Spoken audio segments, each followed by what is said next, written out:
आप सभी माताओं एवं बहनों को जितिया व्रत की हार्दिक शुभकामनाएं। इसे हम जीवित पुत्रिका व्रत के नाम से भी जानते हैं। ज्यूत वाहन की कथा जन जन करे विचार, जितिया व्रत से मात को मिलता सुख अपार। माँ का जितिया व्रत संतान के जीवन की लंबी उम्र और सुख समृद्धि का सबसे बड़ा वरदान है। तो चलिए इसकी एक कथा सुन ली जाए। एक बार नैमिषारण्य के निवासी ऋषियों ने संसार के कल्याणार्थ सूत जी से पूछा, हे सूत, कराल कालिकाल में लोगों के बालक किस तरह दीर्घायु होंगे, वह हमें बताइए। सूत जी ने कहा, जब द्वापर का अंत होगा और कलयुग का प्रारंभ होगा, उस समय बहुत सी शोकाकुल स्त्रियों ने आपस में सलाह किया कि इस कलयुग में माता के जीवित रहते पुत्र मर जाएंगे। जब वे आपस में कुछ निर्णय नहीं कर सकी तो वे गौतम जी के पास पूछने के लिए गई। जब उनके पास पहुंची तो उस समय गौतम जी आनंद पूर्वक ध्यान में मग्न थे। उनके सामने जाकर उन्होंने मस्तक झुकाकर प्रणाम किया और स्त्रियों ने प्रेम पूर्वक पूछा, हे प्रभु, इस कलयुग में लोगों के पुत्र किस तरह से जीवित रहेंगे? इसके लिए क्या कोई व्रत या तप हो तो कृपया करके हमें बताइए। इस तरह उनकी बात सुनकर गौतम जी बोले, आपसे मैं वही बात कहूँगा जो मैंने पहले से सुन रखी है।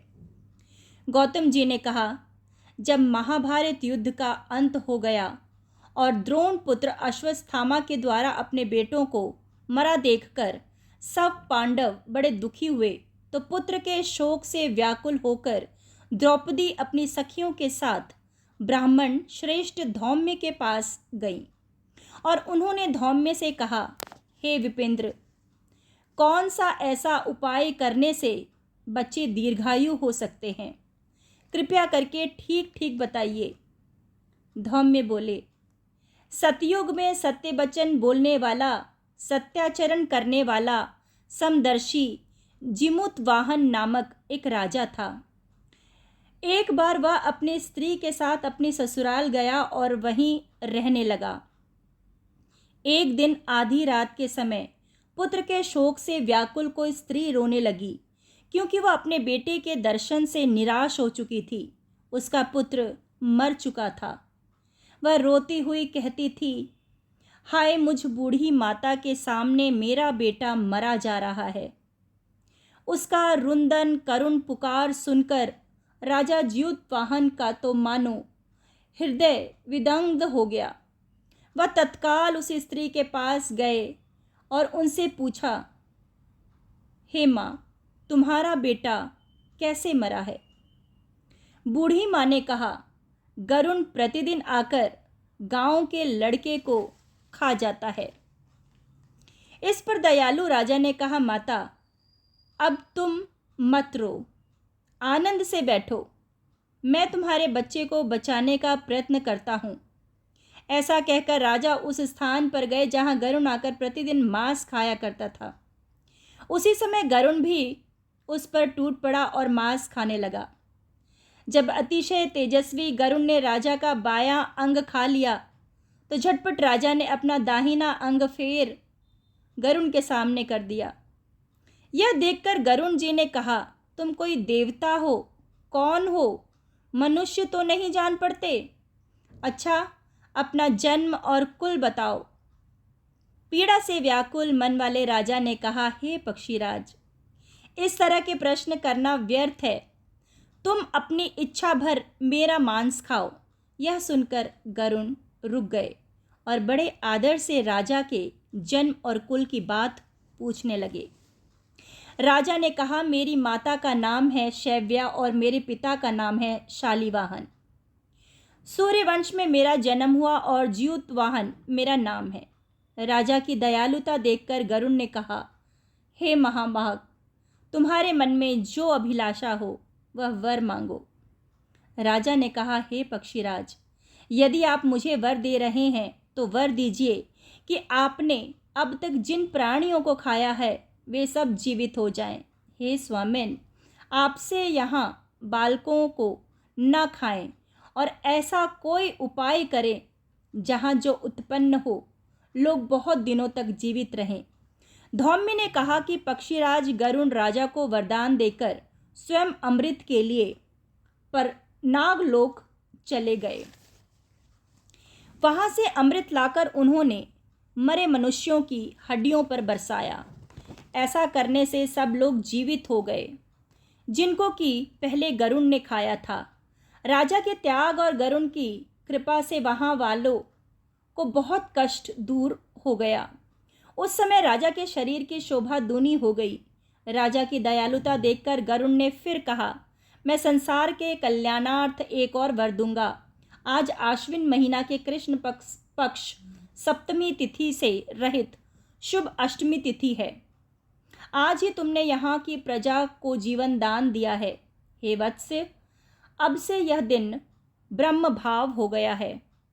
जो मूर्ति भेद से विविध नामों से विख्यात है, वही त्रैलोक्य में पूजित दुर्गा अमृत प्राप्त करने के अर्थ में जीवित पुत्रिका कहलाएगी।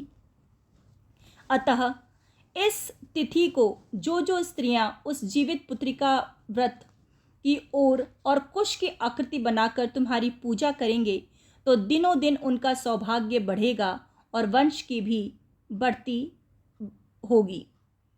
हे महाभाग, इस विचार में विचार करने की भी आवश्यकता नहीं। हे राजन, सप्तमी से रहित और उद्या तिथि को अष्टमी को व्रत करें, यानी सप्तमी विद्ध अष्टमी जिस दिन हो उस दिन व्रत न कर शुद्ध अष्टमी को व्रत करें और नवमी में पारण करें। यदि इस पर ध्यान न दिया गया तो फल नष्ट हो जाएगा और सौभाग्य भी अवश्य नष्ट हो जाएगा। जिमूत वाहन को इस तरह का वरदान देकर गरुण बैकुंठ धाम को चले गए और राजा भी अपनी पत्नी के साथ अपने नगर को वापस चले गए। धौम्य द्रौपदी से कहती है, हे देवी, मैंने यह अतिशय दुर्लभ व्रत तुमको बताया है। इस व्रत को करने से बच्चे दीर्घायु होते हैं। हे देवी, तुम भी इस विधि को और इस व्रत को का पालन करो और पूजन करो, तुम्हें भी अवश्य फल की प्राप्ति होगी। मुनिराज धौम की बात सुनकर द्रौपदी के हृदय में एक प्रकार का कौतूहल उत्पन्न हुआ और उन्होंने सारी स्त्रियों को बुलाकर अपने साथ यह उत्तम व्रत किया। गौतम ने कहा, यह व्रत और इसके प्रभाव को किसी एक चिल्ही ने सुन लिया और अपनी सखी सियारिन को बतलाया। इसके बाद पीपल वृक्ष की शाखा पर बैठकर उस चिल्ही ने और उस वृक्ष के खोडर में बैठकर सियारिन ने भी व्रत किया। फिर उसी चिल्ही ने किसी उत्तम ब्राह्मण के मुख से यह कथा सुन आई और पीपल के खोहड़ में बैठी हुई अपनी सियारिन को सुनाया। सियारिन ने आधी कथा सुनी थी कि उसे भूख लग गई और उसी समय शव से भरे हुए शमशान पहुंची और वहां इच्छा भर मांस खाया और चिल्ही बिना कुछ खाए पिए ही रह गई। और सवेरा जब हो गया तो सवेरे वो गौशाला पहुंची और वहां पर उसने गौ का दूध पीकर इस तरह से नवमी में उसने पारण किया। कुछ दिनों बाद वे दोनों मर गई और अयोध्या के किसी धनी व्यापारी के घर में जन्मी। संयोग से उन दोनों का जन्म लड़की के रूप में हुआ, जिसमें सियारिन ज्येष्ठ हुई और चिल्ही छोटी। वे दोनों बहनें सभी शुभ लक्षणों से युक्त थी, इसीलिए बड़ी लड़की काशीराज के और छोटी लड़की उसके मंत्री साथ गृहपात्य अग्नि के समान विधिपूर्वक ब्याही गई। पूर्व जन्म में कर्म फल से वह मृगनयनी रानी हुई। जिस किसी भी संतान को उत्पन्न करती वह मर जाती और पूर्व जन्म की बातों को स्मरण करने वाली मंत्री की पत्नी ने अष्ट वस्तुओं से सदृश तेजस्वी 8 बेटे उत्पन्न किए और सभी जीवित रह गए। अपने बहन के पुत्रों को जीवित देखकर ईर्ष्यावश राजपत्नी ने अपने स्वामी से कहा कि यदि तुम मुझे जीवित रखना चाहते हो तो इस मंत्री के सभी पुत्रों को उस जगह भेज दो जहां मेरे बेटे गए हैं, अर्थात इन्हें मार डालो।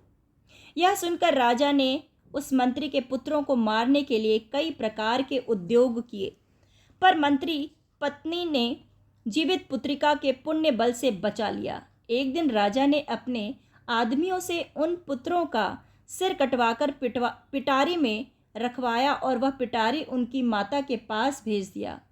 किंतु वे 8 सिर बेशकीमती जवाहरत हो गए और भले चंगे वे 8 लड़के अपनी माता के पास वापस चले गए। उनको जीवित देखकर राजपत्नी को बड़ा विस्मय हुआ। अंत में वह मंत्री की पत्नी के पास आए और उनसे पूछा, बहन, तुमने कौन सा ऐसा पुण्य किया है जिससे बार बार मारे जाने पर भी तुम्हारे बेटे मरते नहीं? इस पर मंत्री की पत्नी ने कहा, पूर्व जन्म में मैं चिल्ही थी और तुम सियारन। दोनों ने व्रत किया था। तुमने व्रत के नियमों का भली भांति पालन नहीं किया और मैंने किया था। इसी दोष से हे बहन, तुम्हारे बेटे नहीं जीते हैं।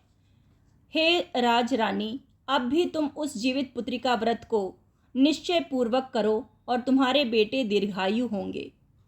मैं तुमसे सच सच कह रही हूँ, यह कथानुसार रानी ने व्रत किया, तब से उसके कई बेटे सुंदर और दीर्घायु होकर बड़े बड़े राजा हुए। सूत जी कहते हैं, सब प्रकार का आनंद देने वाला मैंने यह दिव्य व्रत बतलाया। स्त्रियां चिरंजीवी संतान चाहती हो तो विधि पूर्वक यह व्रत कर सकती हैं। इति जीवित पुत्री का व्रत कथा समाप्ति।